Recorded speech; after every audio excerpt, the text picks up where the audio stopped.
There comes a time in life when you realize how heavy a single word can be. A simple yes. It sounds harmless, but when repeated too often, it begins to carve small cracks in who you are. At first, it feels good to be needed, to be the one people can rely on. You say yes because it feels kind, because peace matters more than pride, because saying no feels like letting someone down. So you keep agreeing. You stay late at work. You answer calls when you're exhausted. You smile even when something inside you is quietly breaking. And no one notices because you've taught them not to. The truth is, people grow comfortable with your endless understanding. They stop asking if you're okay, not out of cruelty, but because you never show that you're not.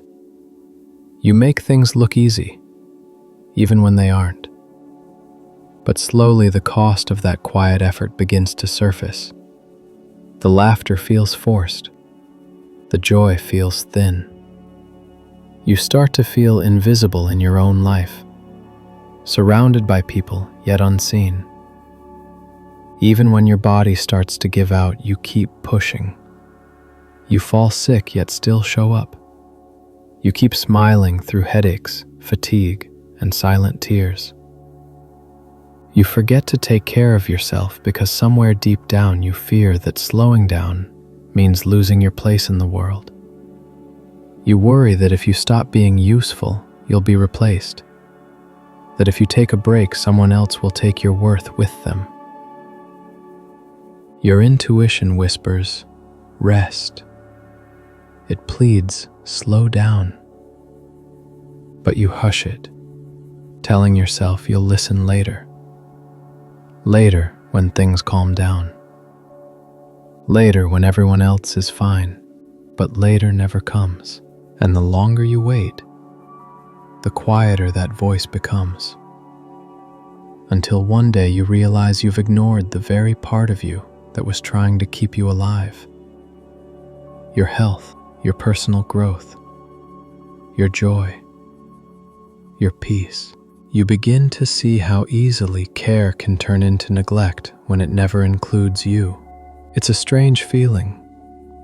The moment you realize you've built your worth on being useful, you start to notice the imbalance. How every yes to someone else has quietly become a no to you.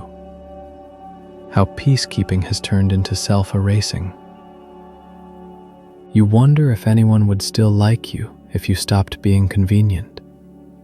If you said, I can't today. Or, I need time. Or simply, no. And one day, you try it. You say no. Your heart races. Your palms sweat. You almost apologize, but you don't.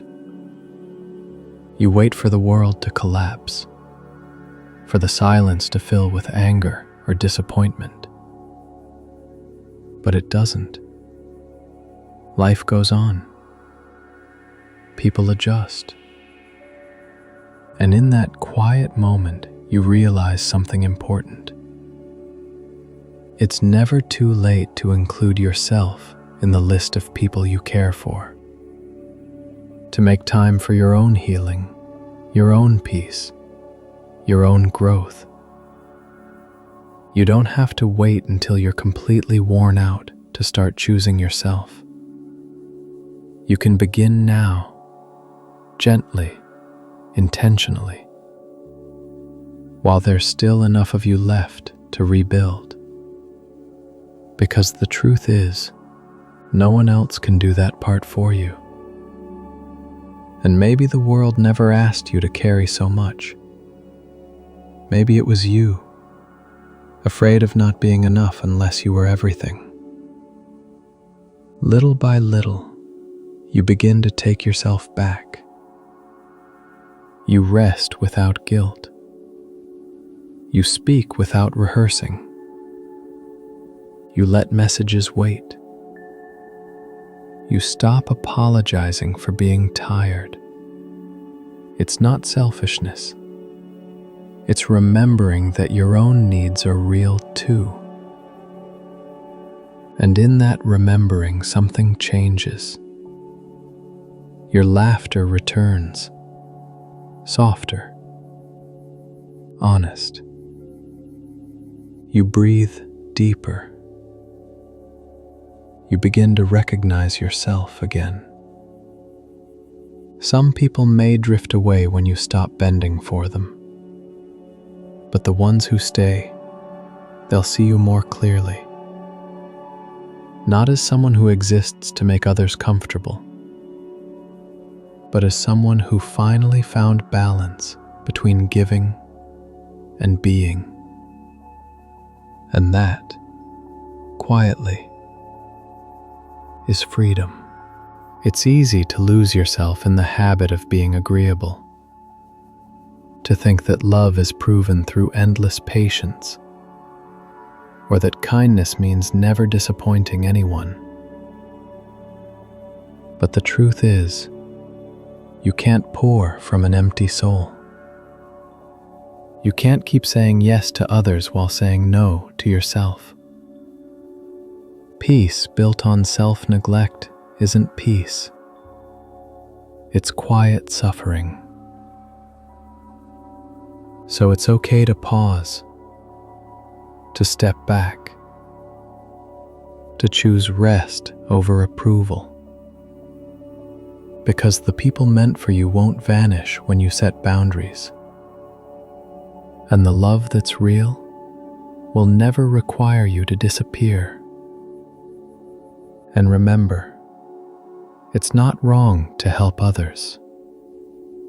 It's beautiful, even sacred, to serve, to lift, to give your time and heart where it matters. But don't forget, you still have a life of your own, a body that needs rest, a mind that needs calm, a spirit that needs joy. You are allowed to adjust, to shift when you're stretched too thin, to find balance between your duty to others and your duty to yourself.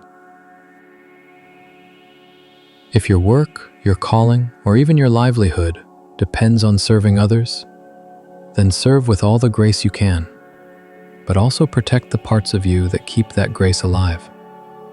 Because the goal isn't to stop giving, it's to give without disappearing, to help others without hollowing yourself out in the process. In the end, balance is not selfish, it's survival. And learning to live that way is how you stay whole, human, and free.